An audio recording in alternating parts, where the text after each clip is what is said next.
القلب إيمانا ويبقى العقل. اعوذ باللہ من الشیطان الرجیم بسم اللہ الرحمن الرحیم الرجال قوامون علی النساء بما فضل اللہ بعضهم علی بعض وبما انفقوا من اموالهم. اٹھا کر پھینک دو باہر گلی میں، اٹھا کر پھینک دو باہر گلی میں، نئی تہذیب کے انڈے ہیں گندے. سچ تو یہی ہے کہ ہمارا ملک بھی دنیا کے بیشتر ملکوں کی طرح ایک سیکولر ملک بن چکا ہے. اب اس حقیقت سے آنکھیں چرانا خوش فہمی اور جہالت کے سوا کچھ بھی نظر نہیں آتا. بے شک ہم اسے اسلامی ملک کا ٹائٹل دیں اور اسے خلافت اسلامیہ کی نشاط ثانیہ کا مرکز سمجھیں، لیکن اسلام نافذ کرنے کے دعوے اور کوششیں یہ ضرور ہیں، مگر زمینی حقائق کو زیادہ دیر نہ تو چھپایا جا سکتا ہے اور نہ جھٹلایا جا سکتا ہے. ہمیں کلمہ کے نام پر غیرت کا سبق دینے اور درود پڑھ کر اپنے مومن ہونے کا ثبوت دینے والے اس گندے حمام میں سب ننگے محسوس ہوتے نظر آ رہے ہیں. اور حقیقت ارضیہ کا ہر فورم پر بھی اعلان ضروری نہیں ہوتا، اسے صرف محسوس کیا جا سکتا ہے اور خبر رکھنے والے اس کو اپنی نگاہ شناس سے دیکھ بھی سکتے ہیں. کہا جا سکتا ہے کہ اعلان بھی اس کا بارہا ہو چکا ہے جو ہم جیسے اس موضوع سے لا تعلق لوگوں نے غور سے نہیں سنا، اور پھر وہ ادھر ادھر کی خبروں کے ڈھیر میں دب کر نظروں سے اوجھل بھی ہو گیا. المیہ تو یہ ہے کہ اسلام کے لیے مرنے والے اور اس کے نام اور تقدس پر اپنی جان دینے والے مسلمان نوجوان، بلکہ ان کے بڑے بوڑھے پیشوا، معلم اور مربی بھی اس معاملے میں بے خبر پائے گئے ہیں. تو پھر سیکولرزم سے ہماری بے خبری اور بے اعتنائی کا مطلب صرف اور صرف ہمارا جہل اور مجرمانہ غفلت ہی ہے. عوام الناس بھی دیکھے کہ جن کو آپ ووٹ دیتے ہو اور آپ کے لیے وہ کس قسم کے غیر اسلامی بل پاس کرتے ہیں جس کا خمیازہ آپ کو ہی برداشت کرنا ہوگا. مولوی اور دیندار طبقہ اپنے گھر کو ویسے بھی اسلامی تربیت سے الحمدللہ سنبھال سکتا ہے.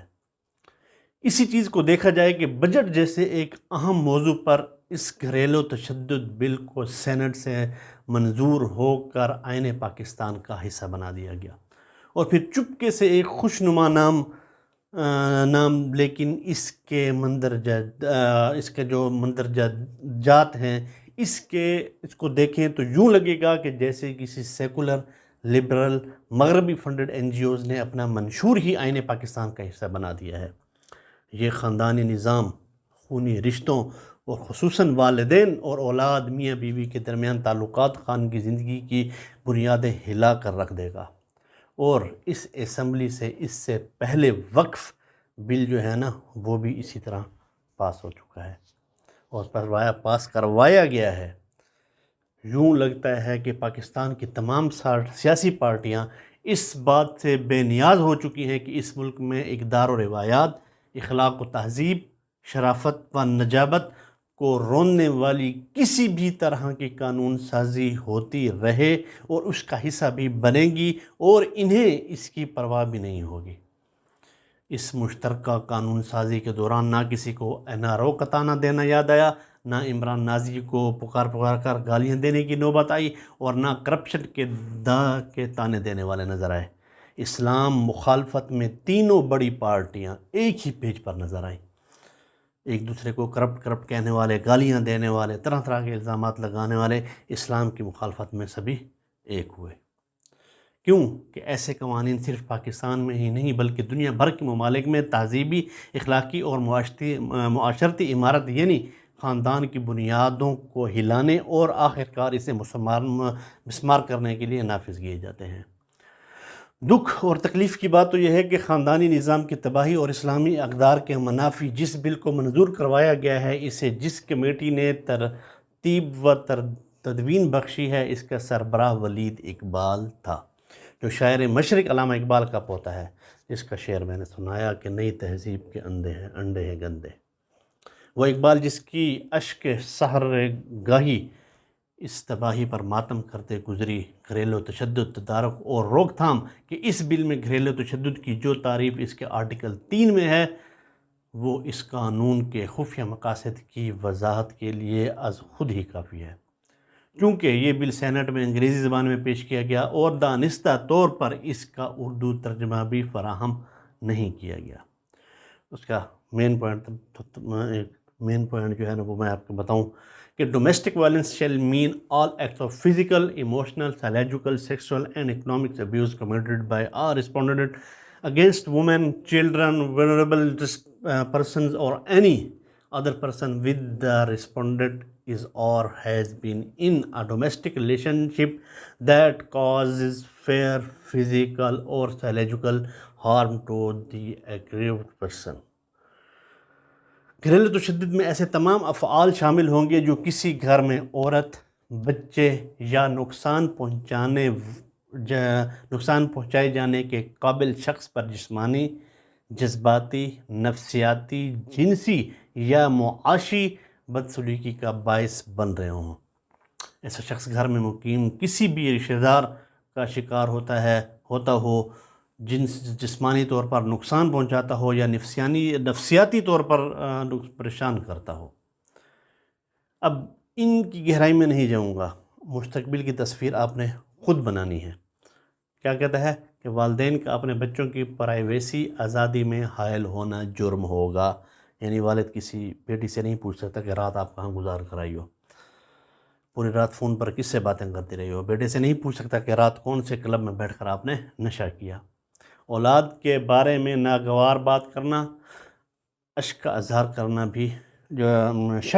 کرنا بھی جرم ہوگا۔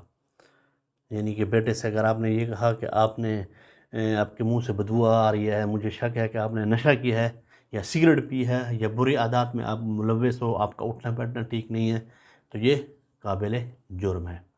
اب اس میں ایک معاشی تشدد کا بھی لفظ استعمال ہوا ہے، یعنی کسی بھی قسم کے اختلاف، نافرمانی، کسی بھی وجہ سے بچہ کا جو ہے نا خرچ کم یا بند نہیں کیا جا سکتا۔ اگر ایسا کیا گیا تو یہ جرم ہوگا اور اس پر سزا بھی ملے گی۔ جذباتی یا نفسیاتی اور زبانی ہراسمنٹ کی اصطلاحات متعارف کروائی گئی ہیں، یعنی کسی بھی بات کو ہراسمنٹ قرار دے دیں، آپ کا بیٹا جو بھی آپ یہ مجھے ہراس کرتا ہے۔ خاوند کا دوسری شادی کا کہنا یا خواہش کا اظہار کرنا جرم ہوگا اور اسے گھریلو تشدد قرار دیا گیا ہے۔ طلاق کی بات کرنا بھی جرم ہوگی اور سزا ہوگی۔ اسی طرح کوئی غصے والی بات کرے، اونچی آواز میں بولنا یا کوئی ایسا جملہ جو کہ جذباتی ہو، نفسیاتی ہو یا زبانی اذیت کا باعث بنے، وہ بھی جرم تصور ہوگا۔ اگر یہ تمام درجہ بالا جرائم میں سے باپ کوئی ایسی بات کسی سے سرزد ہو گئی باپ سے، تو بطور سزا وہ گھر نہیں جا سکتا، اسے اولاد سے فاصلے پر رہنا ہوگا اور ایک GPS کا جو کڑا ہوگا نا وہ اس کے ہاتھ میں ڈالا جائے گا، جس سے پولیس اس کی نگرانی کرتی رہے گی اور کسی شیلٹر ہوم یا تھانے میں اس کو سزا کاٹنی ہوگی۔ کم سے کم 6 ماہ جبکہ 3 سال تک زیادہ سے زیادہ سزا دی جا سکتی ہے۔ 1 لاکھ روپے تک جرمانہ بھی ہو سکتا ہے، اور اگر جرمانہ نہ دیا تو مزید 3 سال سزا کاٹنی ہوگی۔ اور اس میں ساتھ دینے والے کو، اگر کوئی ملزم اپنے دوست کے پاس چلا جاتا ہے، کہیں پناہ لیتا ہے کسی اور جگہ پر، تو وہ بھی مجرم تصور ہوگا اور اس کو بھی اس کے ساتھ سزا دی جا سکے گی۔ یہ گھریلو تشدد کا بل اب آپ کے آئین کا حصہ بن چکا ہے، سینٹ منظور کر چکی ہے، اب وہ قومی اسمبلی میں جائے گا، اور اس میں کوئی بعید نہیں ہے کہ سب پارٹیاں مل کر اس کو، جو بڑی پارٹیاں ہیں، جماعت اسلامی کے علاوہ جمعیت علماء اسلام، ان 2 پارٹیوں نے مخالفت کی۔ مسلم لیگ نون سے پروفیسر ساجد میر جو کہ جمعیت اہل حدیث کے ہیں، انہوں نے، دیندار لوگوں نے کھل کر اس کی مخالفت کی، لیکن تینوں بڑے پارٹیاں اسلام مخالفت پر سب ایک پیج پر ہیں۔ اب اس بل کو بجٹ اجلاس میں انتہائی عجلت میں منظور کروایا گیا۔ تمام سیاسی جماعتوں نے حق میں ووٹ دیا، جبکہ جماعت اسلامی کے پروفیسر ساجد میر، ڈاکٹر حافظ عبد الکریم ہو گئے، جمعیت الاسلام فے کے سینیٹرز نے اس کی مخالفت کی، سینیٹر عطاء الرحمان اور سینیٹر مولانا فضل محمد صاحب نے بھی اس کی مخالفت میں بھی تقریر کی، اور اس کی تباہ کاریوں سے بھی سینٹ میں وہ بھی کیا۔ آگاہ بھی کیا۔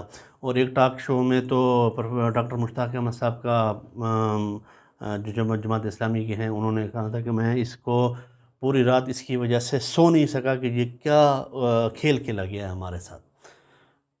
اسی طرح نامور صحافی جو ہیں اور یہ مقبول جان، تو وہ تو ان کے مطابق تو اب والدین اس قدر قانون کے شکنجے میں آ گئے ہیں، وہ فرماتے ہیں کہ اگر بیٹا آوارہ پھرتا ہے، نشہ کا استعمال کرتا ہے، کسی بھی اخلاقی جرم میں مبتلا ہوتا ہے، تو والدین اس کو روک نہیں سکیں گے۔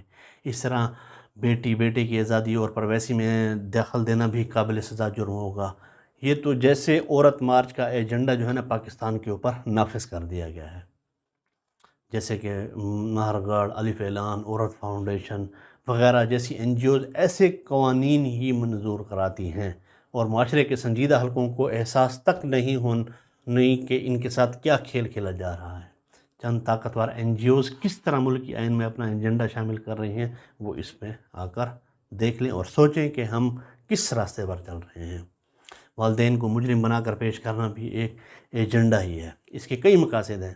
جب ان مقاصد کے تحت والدین جیلوں میں جائیں گے تو باقی رہ جانے والے اولاد پیدا کرنے کے بارے میں بھی سوچیں گے کہ یار یہ سب کچھ ہمارے معاشرے میں ہو رہا ہے، تو ہماری اولاد ہمارے ساتھ کیا آگے جا کر کرے گی۔ نوجوان شادی کے بندھن میں سے آزادی چاہیں گے، میرا جسم میری مرضی ہوگی، وہ نکاح کے بغیر اپنی خواہشات پوری کریں گے۔ اگر شادی ہو بھی گئی تو گھریلو زندگی ان کے قوانین کے شکنجے میں رہے گی۔ اولاد ہوئی تو اس کے ہاتھوں جیل کی ہوا کھانی پڑے گی، اس چیز کا ان کے اندر ڈر ہوگا۔ کون یہ ذمہ داری سنبھالنے کی کوشش کرے گا؟ پھر وہی تصور جو عورت مارچ کے نعرے میں ہے، ذرا پھر ان کو وہ تصویر بھی یاد کر لیں کہ کیا کچھ ہو رہا ہے۔ شادی کے بغیر زندگی، گھر سنبھالنے سے انکار، میرا جسم میری مرضی کے تحت اولاد سے انکار، طلاق کی آسانی اور اس کو خوش نما بنا کر پیش کرنا، اور مغربی معاشرت کی ایک جھلک کی تصویر آپ پورے ذہن میں فلم اس کی بنا سکتے ہیں۔ اس کے ذریعے سے اولڈ ہاؤس جو کنسیپٹ ہے مغرب کا، ٹھیک ہے نا، اس کو پروان چڑھایا جائے گا۔ اولڈ ہاؤس بنیں گے، انہوں نے تو ہر چیز کو ایک کاروبار بنا کر رکھ دیا ہے۔ ہر شہر میں اولڈ ہاؤس بنے، بس والدین بوڑھے ہوں وہاں پر ڈال دیا جائے۔ خاندانی نظام کو تباہ و برباد کر کے رکھ دیا ہے ان لوگوں نے۔ اس کے حوالے سے میری اور بھی سرمایہ دارانہ نظام کے حوالے سے موجود ہے، جس کے اندر میں نے یہ سب چیزیں بتائی ہیں کہ کس طرح ہم کمرشلائز ہو گئے ہیں۔ ہمارا تعلیم، انصاف، صحت کا شعبہ جو پہلے کے ہر کسی تہذیب میں پیسوں پر یہ سب کچھ نہیں ہوتا تھا، مفت ہوتے تھے، آج اس کو ہم نے کمرشلائز کر دیا ہے۔ اب والدین کی خدمت بھی کمرشلائز ہوگی کہ سال میں ایک دفعہ جاؤ، فادر ڈے مناؤ، مادر ڈے بناؤ، اور ان کو اولڈ ہاؤس میں ڈال دو کہ ان کی باتیں ہم سے برداشت نہیں ہوتی۔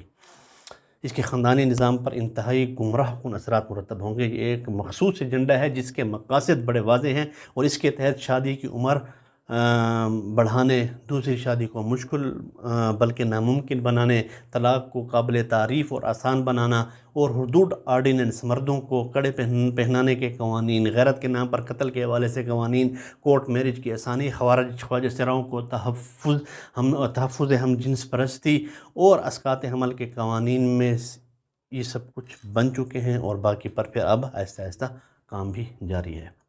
ماروی سرمد جو ڈنکی کی چوٹ پر کہتی تھی کہ یہ ملک سیکولر ہو کر رہے گا، اور ہم تو ایسے ہی نہیں کہتی تھی، بلکہ اس کے فنانسر کی طاقت اس کو معلوم تھی کہ وہ دولت کے تحت کس طرح اپنا ایجنڈا یہاں پر نافذ کر سکتے ہیں۔ وہ انہی کے ساتھ مل کر کام کرتی ہے، اور ان کو اپنے ایجنڈے کا پورا اندازہ ہے، اور وہ خاموشی سے جاری بھی ہے، اور وہ اپنے ایجنڈے کو پھیلا بھی رہے ہیں۔ اس مرحلے پر کیا کرنا ہے؟ ایاک نعبد و ایاک نستعین والے بندے کو، اور کلمے کے نام پر غیرت دلانے والے کو، اور درود سے بات شروع کرنے والے اور تقریریں شروع کرنے والے وزراء کو، اس طرح اسلامی نظریاتی کونسل کو اور وفاقی شرعی عدالت کو اس پر قدم بڑھانا ہوگا۔ اور ان سے گزارش ہے، حکومتی جماعتوں میں ان جتنی بھی بڑی جماعتیں ہیں، ان کے اندر علماء بھی موجود ہیں، ان کو بھی ان کے ساتھ چاہیے کہ اس غیر اسلامی بل کو روکا جائے، اور خاندانی نظام کی جو تباہ کاری ہیں، مغرب خود تباہ ہو چکا ہے اپنے اس خاندانی نظام کو وہاں پر نافذ کر کے، ہر چیز کو کمرشلائز کر کے، اب وہ ہماری مشرقیت کو بھی تباہ کرنا چاہتا ہے اور ہمارے مشرقی خاندانی نظام کو بھی تباہ کرنا چاہتا ہے، تو اس کے لیے آپ کو اب قدم بڑھانا ہوگا۔ وما علینا الا البلاغ۔ السلام علیکم۔